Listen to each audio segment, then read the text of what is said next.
This is the Almost Daily Zencast. Hello, and namaste. Thank you for tuning in to today's episode. I am your humble host, the incorrigible Mr. Zeppo. Let's get started.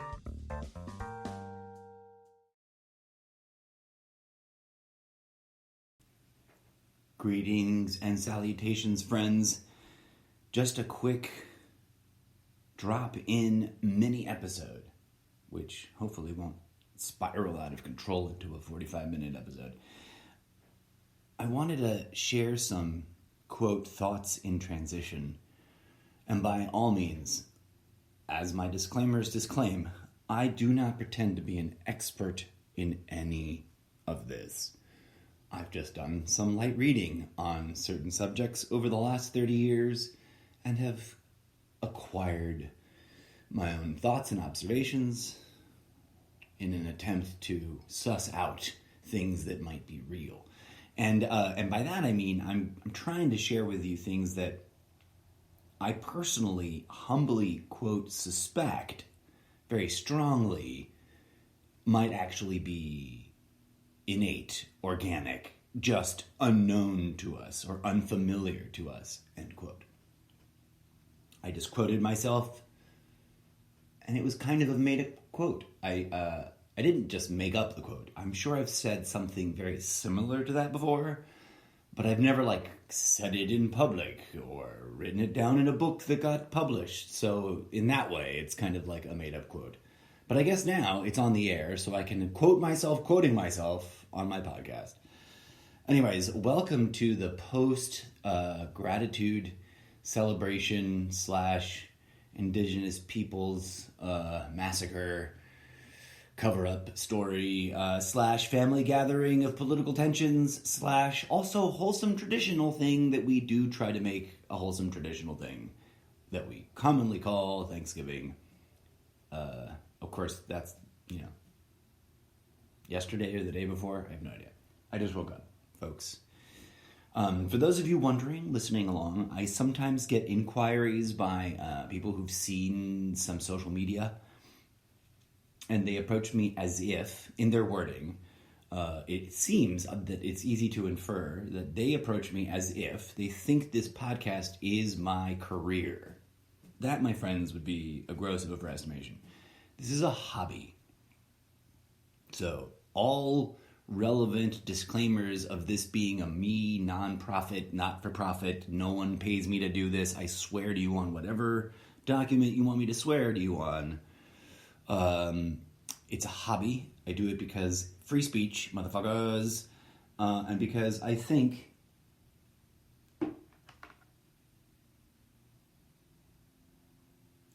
that, I could be wrong, but if I'm not that wrong and I'm pointing in a generally accurate direction, because I don't like to deal in absolutes, but if I'm approaching something that is indeed innate and organic and true to the human species, as it were, as much as farting is, as much as, our bodies taking in what we shove in our mouths and trying to process it into useful materials that the cells, billions of which are somehow coordinating the distribution and, repurposing of all these, digested components, that they're, those things are innate and organic, right, is what I'm trying to say. You don't consciously build sentences in your brain to control how quickly and in what quality your hair grows or your nails grow or your skins replicate, the skin cells, or whatever, any part of you that that is busy doing stuff that is indeed you, but at the same time, in a fun and excitingly mindfucky way of duality and non-duality coexisting at the same time, if you think about it, kind of totally not you. Because if you are the observer, right, let's get into some wordplay. I mean, I don't mean to be misleading. I think it's an open very fair and debatable question. And I've quoted this before, but Moji, he's a guru. I don't know. I hear that all gurus are fraught with, insert disclaimer here. I pick no sides. I just try to evaluate the statements made to the best of my ability to see if they're applicable, and then leave all controversy and debacle aside until it's like warranted to be like, no, we must disavow this person, and then proceed accordingly. But I digress, right? I don't know anything. I'm not trying to cast aspersions. I'm not trying to disparage anybody either. I'm just saying, if someone's like, oh, you're quoting someone that's an evil, horrible person, I'm like, whoa, I probably didn't realize that, is all I'm trying to say. So don't twist my words around. Don't misquote me. I digress. This person whose quotes and the occasional short video I've seen and can intellectually admire as standalone statements, has said, and I've quoted before in the show, the question, I think St. Francis also referenced this, and I'm sure other mystics have asked this sort of question, like, where do you reside? Are you the phenomena that you're observing? Because if you think about it, all those things that your body does that you don't control, the headaches, all the horrible things and all the good things, right? We can quickly list off the things we are displeased by, the aches and pains, the headaches, the ringing in the ears that doesn't make any sense, whatever negative kind of symptomology of like the body doing weird things, like, oh God, strange cravings, addiction, all of that stuff that you can kind of be like, why does my body do this? Like, is that you then? Or isn't it? And either way, are you not perceiving those things in a kind of inside out and backwards, like you take it for granted, right? But you perceive your hair on the top of your scalp or coming out of the top of your head. You perceive your teeth being weird if one's wiggly, like you're perceiving that. So is that you? You question, once you ask these questions and allow yourself to invoke an honest and not prescripted attempt to explore the phenomenological experience of where those questions guide you to, as opposed to a prepackaged ideological conceptualization, like debating the worthiness of someone's idea or this other's idea, but rather go to that place, go to your tooth. How do you know it? Right? But I digress. Digressing. Thoughts in transition. So many transitions all the time, so many thoughts all the time. I'm amazed.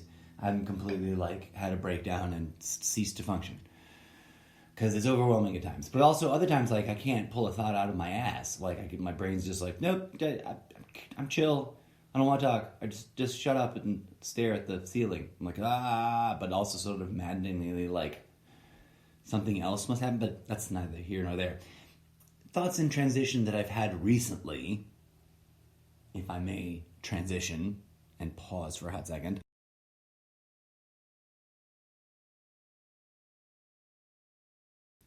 Forgive me, I had a tickle at the back of my throat and wanted to see if I can get it out without, blowing your ears out. And I think I succeeded. So, thoughts in transition. What are we going through? Set politics aside, right? This is not Good Morning Trumptopia. This is the Almost Daily Zencast, the umbrella for all the subsegments. Be sure to check them out. Hop around, by the way. If you're new, welcome to the show. Hop around.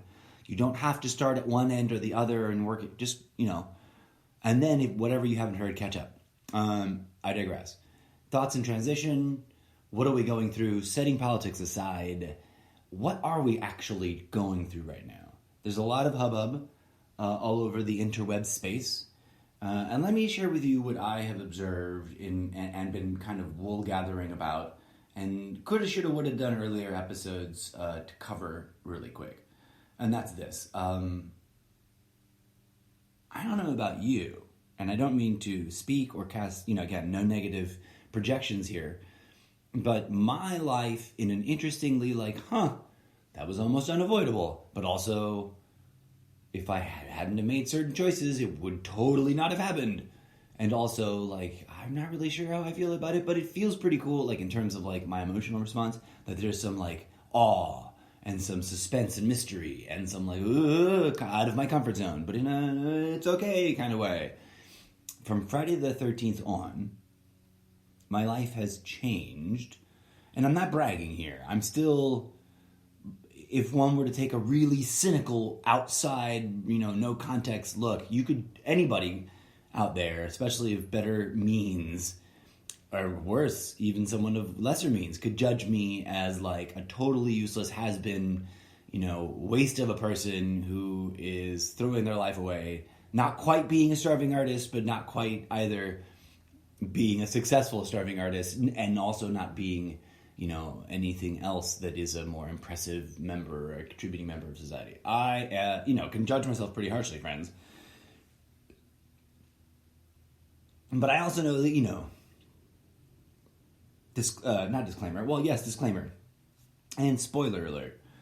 I'm a not quite human transference of consciousness from another dimension, but we'll get into that in other episodes. I'm sure I've already rambled at length, and I'll give you a big, good context episode about that. But yeah, warning. Multiple impending apocalypti. And you have free will, so you can sort of, transmute all that into something better. If you had just started breathing and, doing conscious meditative efforts instead of arguing about politics kind of way. But that's the movie that I'm trying to write, right? So I'll leave that dangling there in a kind of like, what the fuck is he talking about tangent? And I'll get back to what I'm actually trying to say. Life-changing things in a weird sort of it should be a movie kind of way. Friday the 13th. If nothing has happened to you since Friday the 13th, that's okay. I'm not judging you. Maybe you weren't asking for your life to change. I certainly have spent quite a bit of time in sort of like my private track. If we look at our lives as multiple tracks of action and behavior and thought patterns, there's sort of like the private rooms, the private tracks, and, everybody has the right to privacy as long as no one's, causing damage anywhere else in their choices made inside those private chambers. I think, right? That's like the sort of other bubbles boundary that makes fair and is I don't know, mutually supportive. Anyways, I digress. In my own, to share some actual, I've been doing a lot of, for lack of a better term, challenging, purging spiritual work. Nothing too crazy, right? Like I'm not claiming to be any label here. I'm just a person with a deep-seated hobbyist interest in, things that lead me to conclude that spiritual work, even if sort of like, well, I don't really know what I'm doing, but at least I've got a serious intention and I'm trusting in a well-founded spiritual faith, which is not in the healthy way, not blind, right? No offense to the blind faith proponents. That's not a word.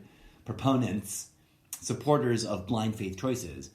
But I think that, there's a whole episode we could do about the nuances of labels in that category or in that zone. My point is, giving all the disclaimers and all the apologetics and setting aside politics and setting aside organized religions and whatever, I personally, to share with you, dear listeners, was trying to work some sort of like, Monday morning lounge chair wizardry of self-guided, self-help, self-improvement magic, if you can make up that term. In other words, confronting my inner demons, taking honest account of my life and all of my flaws, and doing what some people really sort of belittle and marginalize as useless. But I think, if any teaching has any profundity to it, any real truth to it, any real traction, is that all the teachings have this in common. Like, you have to wrestle with the dark side and transmute it through forgiveness, which is hard work, especially if, there's any reason to truly or artificially, falsely believe you are unworthy. But that's a whole deep rabbit hole discussion. which we'll have to put a pin in it because I'm not doing like that episode, I don't think. What I'm saying is, and I don't think that I've like conquered any mountains here. I'm still a flawed, imperfect person, and the past is a tricky thing, right? Like, it's a living relationship that you have, and we sort of have been conditioned to think of it as a static thing, like a rock that we're dragging with us through time. But some people have said some really interesting things about the past, including, was it Yeats or one of those other sort of interesting American poets from the early American poetic, growth spurt of turn of the century literary culture. Longfellow, one of those guys, right? One of those like waspy white guys that also was, very in touch with something spiritual and magical and wasn't just being an asshole. I don't know. I don't have time to like character assassinate everybody that I quote, right? Like Gandhi did some dumb things apparently. And plenty of people are like, no, fuck Gandhi, fuck what he did, he's a fucking blah, blah, blah, blah, blah. And like, I'm like, whoa, whoa, whoa, whoa, whoa, whoa. I don't know, man. I try to read into things, but also I have lived a busy life. Anyways, where was I? What am I trying to get through? Right, Friday the 13th. I have no like deep attachments to the mythologies there. And I'm not a superstitious, quote, and I mean that as an actual, like, use the technical definition of the term. I'm not a superstitious person. So I don't have any loaded things with that. I do have a sort of lacking definition. I don't have very many defining boundaries to it, but I do have what I casually, but also with meaning and not any insincerity, call a spiritual relationship with the moon, but not a lot of advanced or sophisticated practices attached to that, other than saying hi to the moon when I see it and spending some time wordlessly connecting to it through visual, for lack of a better term here, eye contact, right? Because the moon doesn't technically have eyes, but I'm making eye contact with it as if I was looking at a person in their eye, their singular third eye, open third eye, etc. So let me give some better context instead of spiraling out of control with disclaimers and random tangential thoughts.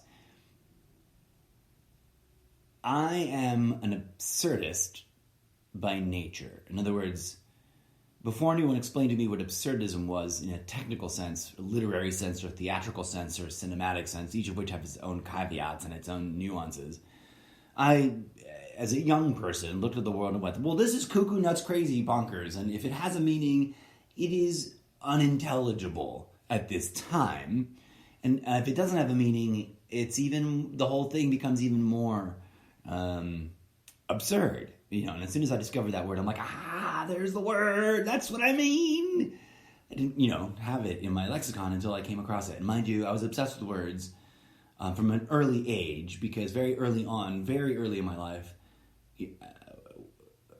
I was, given awareness that there are multiple languages through the fact that I was multiple attempts to start to, like, teach me not just my own native-born language, but American English, given that I am indeed, a legal, licensed, and I love this label, permanent resident alien from another, place.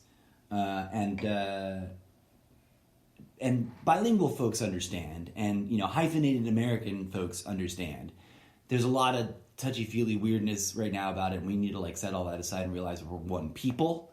We're one humanity living on this living womb we call the planet Earth. But that's a whole... I've already rambled about that kind of thing. If you've never heard those kinds of statements, I hope they didn't just melt your brain too hard. But yes, some people think like that. And yes, I mean that in a literal sense, as well as a figurative, non-literal, mythological, epistological, cosmological sense. But we can do a revisit of that in some future episode. So, given a little bit of deeper understanding, right? Like, I think the place we call reality is a living thing. And we, like enzymes in the lower digestive tract, are way off base because of our limited perceptions, and especially the filters that we put on.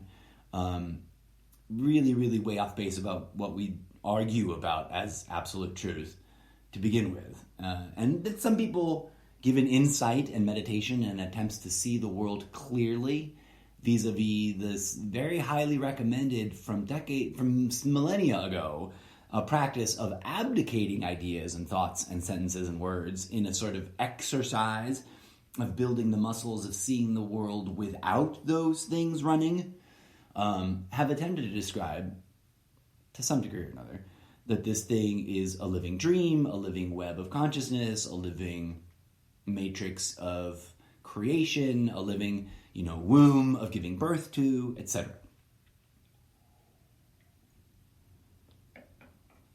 That being said, perceptually speaking, if one tries without distractionary stuff in the way in the mind and in the world, logistically, to observe over time, and this takes great patience, and I'm not claiming to have massive amounts, but, hey, I've gotten this far without blowing up.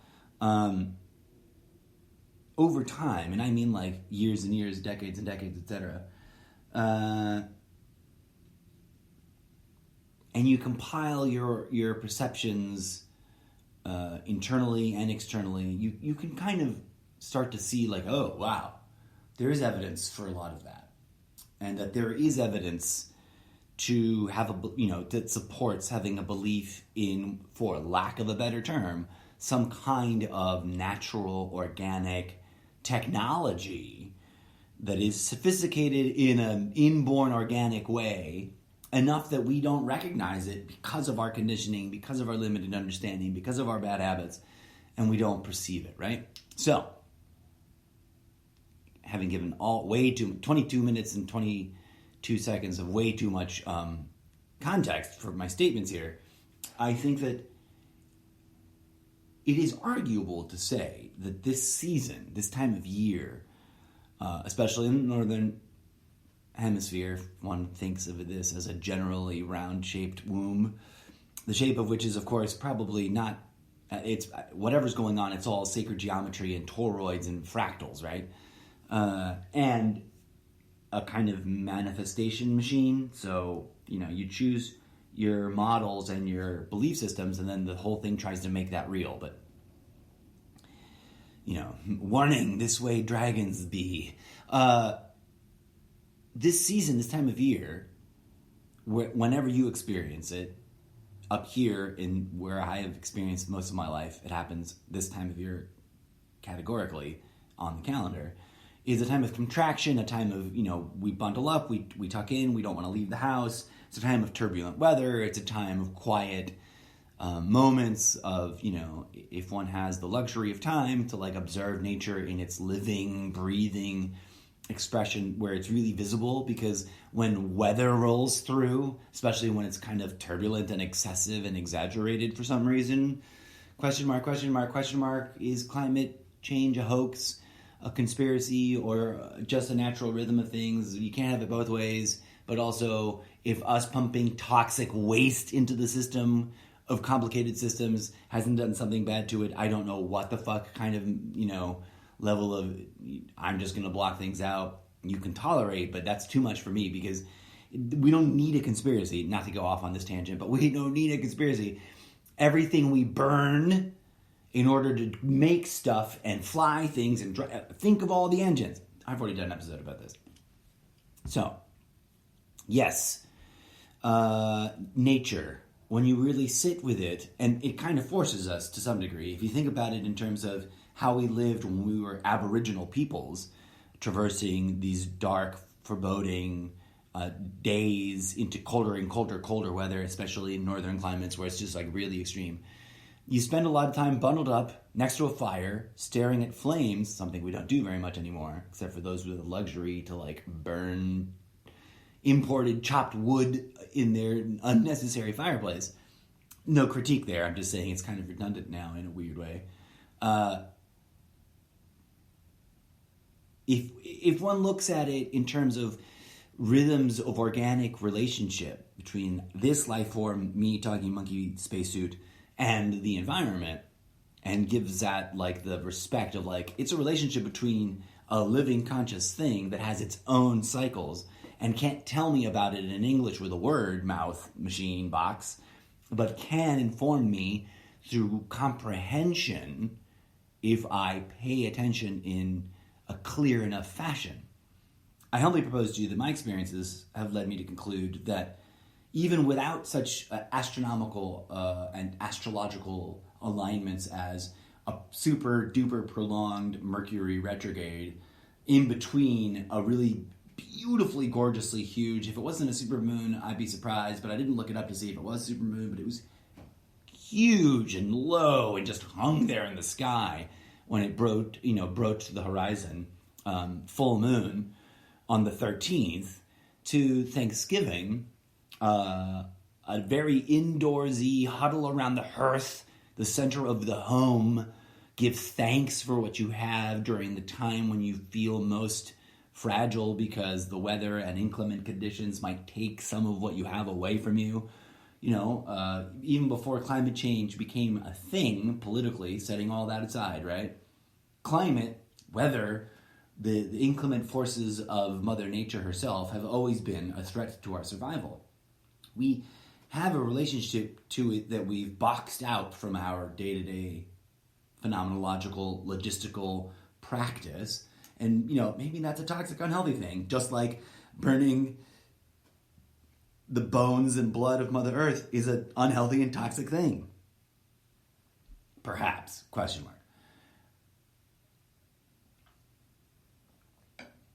Perhaps I propose, to get to the real meat of what I want to talk about, if there's meaningfulness, the different phases that one could and others in the past might have already identified in this organic living rhythm of various cycles between us and this living phenomena we call reality, one could suggest that this time of huddling together and these rituals that have roots in them to before we had things like consumerism and banks and money and cars, and we lived in tribal communities in exposure to the natural elements. That this is a time one could logically conclude to do such things as personal inner work, right? Some, as I wrote in the description earlier, some might describe it as like healing shadow work, or just plain old shadow work, or there's a bunch of different things. And in a general, broad brushstroke kind of way, I suggest to you that there are indeed deepening synchronicities and rhythms upon rhythms of this, and that we have been, I think, it feels to me perceptually, living through a time of transition collectively, right? I always sort of point to the concept that we neglect our collective phenomenological shared energetic experiences as a spiritual species, and see what authors like Alan Watts and Karen Armstrong have to say about the human being and its historical relationship with developing spiritual practices as well as spiritual thought modalities and or belief systems. But this time, and I don't claim to be an expert in any of this. I don't claim to be a practicing expert shadow worker, although as I look at my own life and the things that my own intuitive choices and intuitive, to use a term here that may or may not make sense to some listeners, quote, inner standing, unquote, and no judgment either way. You might have a negative association to that term. You might have a positive association to that term. You might not have ever heard that term before. But, if there's guidance coming to us from somewhere that is verifiably trustworthy and genuine and authentic and well-intentioned as in terms of for our best good as an individual and as a species, then it has indicated to me that collective phenomena has guided me to the conclusion that indeed we do every year and we will again every year during this time be presented with a sort of internal, organic, it's hard to detect if we're not primed for it, but if we work with such ideas in a meaningful, spiritual, practical way of, gratitude, healing magic, etc., just to throw some hippie new age woo-woo terms around, if you're even remotely open to that kind of thinking, then you should tune into just the general understanding that, if the teaching that there's only one teacher and there's only one student and both of them are you is true in a out there and inside yourself kind of way, then, the guidance that we could collectively all benefit from is to really, really be genuine in our gratitude giving, first of all. And also not skip, as intimidating, as painful, as difficult, as challenging, and as distracting from other pleasure-oriented or, task-oriented, objective-oriented goals, as it might be, that we should invest the time, personally, to investigate, experiment, and explore to the best of our own understanding and our own ability, and to the best of our own, ability to protect ourselves and be safe about it, emotionally and intellectually, inner spiritual work that does not ignore or neglect the darkness or, the opposite of the light. As one meme, and apparently some guru, I don't know if the meme that I've shared in the past and that I've seen other people share in the past has associated a real quote with the actual picture of the guy who said it, but because there's no attribution in it. But, the thing, and I'm paraphrasing here, the thing we call the devil is not out there. It's in here within us, and it's really basically just the ego. And the thing we call God is not out there, it's in here. And it is, what we call our higher self or our soul. And that is not to minimize or diminish or even try to destroy ideas of God, but rather to point out that ideas of God are just tools and not that which actually is, right? And that which actually is way more sophisticated and intense and nuanced and indescribable than we give ourselves credit for even being capable of describing. And yet we can, I think, in technical terms, perhaps, or in logistical terms, work with it. And it will work with us. And it'll fit within the confines of our ability to understand and our ability to express ourselves in our own understanding, because isn't that exactly what philosophers and mystics and scientists and indigenous seers have said over and over again, that we are indeed the very thing we call life, and or the very thing we call the universe, striving to express itself and to perceive itself and to know and be known? That, at a certain level, is at the core of the calling. How well do you know yourself? And that's a painful question. Trust me, I know. I'm not judging or belittling anything, and I'm not trying to excuse anything either. But it's something that none of us, however deeply flawed, and that includes everyone, right? And I mean, not to drag Trumptopia into this, but I mean up to and including people as bizarre and as crazy as Donald Trump himself, and whatever other dark characters from that side of the, supposedly evil team of nefarious political actors, or vice versa, because, in the echo chamber world, they're the good guys. He's the chosen one by the divinity to defend us against the Satanists, etc., etc. Those things are projections, right? Somewhere a long time ago, very early on in the podcast, when I was developing the very concept of branching it off into a thing called Good Morning Trumptopia, I said quite poignantly, people like Donald Trump, and I don't mean any offense, this is not disparagement, I'm not passing judgment, I'm not putting them down, I'm not trying to insult them. But human beings who elevate themselves with power through greed, right, are stepping into an ego trap. So when they achieve fame and apparent success, there's something very significant going on that we've been either willfully or absentmindedly conditioned to neglect, and that's that they are symptomology.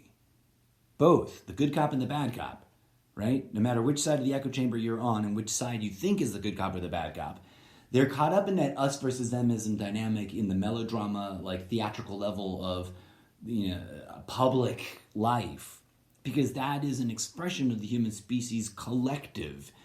I'm not necessarily, technically speaking, in terms of ideological constructs, a collectivist, although there are things within the collectivism paradigm that might be applicable, right? That's the way I work. If there's anything, I'm an onismist or an omist, which is to say, like, no one religion or no one ideological construct is the absolute truth, but many of them, not all of them, because some are outright crazy cuckoo caca, but many of them contain strong portions of the truth. Things that point in the right direction. Maybe not whole, in its totality, and definitely not in any kind of absolute term. The most bullshit thing in the world is that, there's an absolute anything that we've captured perfectly in words. Trust me, that never works. But I digress. This time, and I think that by coinkydink and human history synchronicities, we can arguably say that every season we can kind of like, to pin a start date on it, call it Friday the 13th, or the fullest moon, the full moon around that time, through to the new year, and into the first fortnight of the first month of the first quarter of the year, and whenever like the next full moon is in that period, which I don't know off the top of my head, by the way. I do have a clever app for that, which, by the way, honest, genuine personal endorsement, Simple Moon Calendar app, I believe it's called. Let me double check, because I don't want to lie to you. Simple Moon Phase Calendar on the Android platforms or Google platforms. I'm not sure if there's an Apple platform.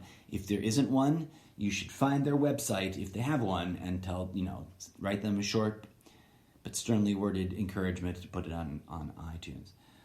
But I digress. This period, quite arguably, is a period where nature herself and his self, mother and father, the living polemics of creation, give us an organic opportunity through all the rhythms of the living process we call being alive in the Matrix, to do inner healing. And you can follow a systematic and rigid, clearly defined, very detailed, specific program if you find one and it's healthy and not toxic. And that's sort of self-evident, right? Like, people will sell you toxic things. Look at what we buy. Look at what we shove in our mouths. Look at what we drive around. And yes, we're trying to convert to electric and solar and blah, blah, blah, blah, blah. How long have we just been burning mother's blood? That's unhealthy. No matter what you think about it, 7 million people a year, arguably, according to some facts that are fact-checkable, according to some people that claim to have fact-checked them, die purely because of the fact that we are burning fossil fuels and pumping it out into the air that we breathe to move ourselves and other stuff around. And, unnecessary. But I digress. The invitation is to overcome all the distractions, the political theater, the internal mental monologues and dramas and psyche events and, all that, and to wrestle with ourselves deep within.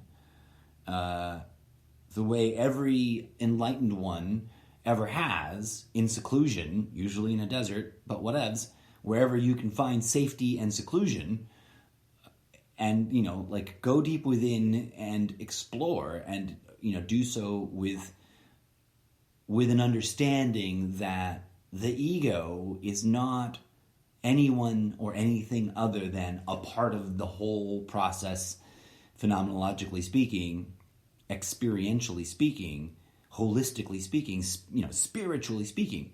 it is part of you. And so while not terribly inaccurate, and that there might be some sort of symbolic death, that you also don't need to have a fear-based antagonistic relationship with the darkness. Although it's freaky as fuck, and it will mind fuck you, and it will seduce you into fear and antagonism. That's its job in the game of games. Not to reduce life into such a dismissive statement, but it's there to be challenging, right? And ultimately, if the whole thesis is correct, the light and the dark are in and of themselves not at war, but rather contentiously, in a sort of drama that they agreed to, wrestling with separation and reintegration. All the enlightened ones taught radical forgiveness as practice. Look it up. Don't take my word for it. But from Yeshua and Magdalene to Buddha and whoever, he may have just been traveling alone. Who knows? That may be accurate. But I tend to suspect it does usually, they come in pairs based on things that I've come across that are, mildly evidentiary. But then they may not have always been at the same place at the same time, right, in the same historical context, right? Maybe they were spiritually connected, but not physically and contextually. But I digress. I wanted to share all that, and I'm not even really sure if I have like a conclusionary point here for just now, because I meant this to be a really short episode. It's already gone 42 minutes. But yeah, like if you're someone who already works with these terms, these tools, then, this was meant to be like, thank you for listening, kind of a friendly reminder to engage deeply and earnestly and be braced for the challenges of all the darkness, all that which the darkness brings, but know that in this universe, ultimately, if one is truly clear of ego traps and of ideological constructs that create illusion, then the phenomena of engaging with reality in and of itself is healing, ultimately, and safe, ultimately. Because even death itself, no matter what details it may contain, is part of this living fractal holographic experience, which one could describe as a dream or an illusion, and the core of the truth, not in any absolute terms, but in those very slippery, mysterious, difficult to describe allegorical, mythological terms, which have meaning in true practical sense, but it's so hard to describe that there's no point in trying. That which is truly ourselves, right, exists beyond the confines of these physical bodies and transcends the event that we fear and loathe and call death. And that there's something other than this experience that we might be missing out on, or at least not appreciating fully, because we can, in some ways, engage with it here and now in this present moment. And for, so I was saying, like, this episode, why am I rambling about it? Because I think it's always good to connect and share and know and hear that we might be crazy, but at least we're crazy together. No, but that I take this, in genuine, authentic statement of like, I think this, while I'm often doubtful and scared and like, why do I think this? I keep coming back and going, I think this might be real, guys. And I think that the universe has a calling that it is emitting to us that is complex and sophisticated and also wordless. And that has nothing to do with the things that we keep ourselves busy with from day to day. And in this time of year, one of those things is deep, transformative healing through addressing and contending with our, quote, demons, our, quote, inner darkness, our, quote, shadow, and that work therein involved. If you don't know anything about that shadow work, tread lightly. Don't invoke crazy things you don't understand, especially if you're not psychologically prepared to wrestle with the ugly side of your human nature. But also tread with some confidence in knowing that you're called to do this work, and that if you earnestly seek guidance, you will find it, but you've got to be on your game about verifying that it isn't riddled with ego traps in and of itself, or that it isn't part of some ego trappy scheme, or that it isn't, misguided things with some chunky bits of truth in it, etc. And that's challenging work, especially as we really barrel through a period where in the political theater sphere, the sphere of political theater, which is a kind of like layer of mental illusion reality that we manifest and give power to because we take the terms very seriously. We take the activities, intellectual or physical or otherwise, that are contained by this label very seriously, even though we could just fucking dump them all and never do them again, right? And to that, I mean to say, like, we're living through a period of self-oppression and self-manipulation, where ego's got its fingers deep in a lot of what's going on in the political stage. And that's all a distraction, right? As frightening and as real as the impacts may be, the real challenge, the real calling is not to go and fight it out there in the physical realm, although stands must be made. But the real work that will overcome the oppression, the real work that will undermine the power structures, the real work that will really truly speak truth, powerful truth that, dare I say, might be, quote, magical, quote, unquote, not to get crazy here, but magical in that way that it's like, oh, now I understand how reality really works. It's not that crazy sounding. It's just energy that flows throughout the entire human species. And if we're loading the network with fear and loathing and animosity and, the thoughts of the kind of conditioning we see in the echo chamber, then that will get perpetuated and manifest in the world. And if we take conscious intent into account and take sort of like that sort of Zen-like approach to our engagement with reality, then we might actually achieve deep healing at a personal level, at a intrapersonal level between people in our lives and each other, right? And at a community level, and at a species-wide communion level. And if that doesn't sound worth doing, I don't know what is. Thanks for tuning in to this supposedly short, but 4747 just rolled through. Synchronistically, kind of way too long episode. May peace, love, and grooviness blossom in your heart. Share it. For we heal when we share our process, right? When we share with the people in our lives that we care about. And that's difficult and challenging and scary, and we fail at it all the time, don't we?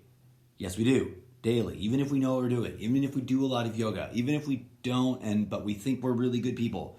And I don't say that to be a poop head. I'm just saying, like, hey, that's the challenge. And that's why this work is not popular. Why this work is a little bit like, I don't know what to do.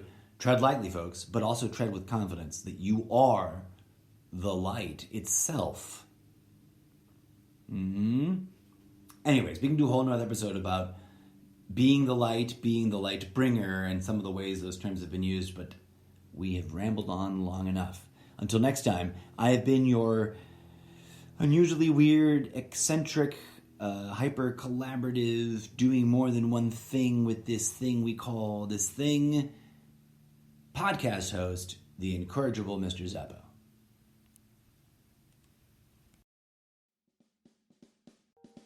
And that is what I've got to say about that. As always, thank you kindly for listening. This has been the Almost Daily Zencast with your humble host, the incorrigible Mr. Zappo. Until next time, may peace, love, and grooviness blossom in your heart.